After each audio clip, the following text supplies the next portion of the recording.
Hi! In front of me is Xiaomi Redmi Note 8 2021, and today I would like to show you how you can download and apply animated live wallpaper called Magic Fluids. Start by going into Play Store, tap on the search bar and type in Magic Fluids. Now download free version of Magic Fluids app and open it.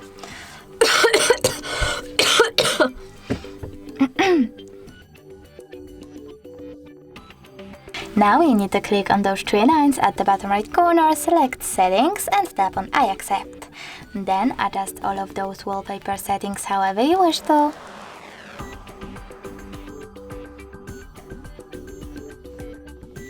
And when you're ready, click at the top right corner, then bottom one again, but this time select Set as Live Wallpaper, click on Set Wallpaper and decide if you wish to apply it on home screen or home screen and lock screen by tapping on one of those options.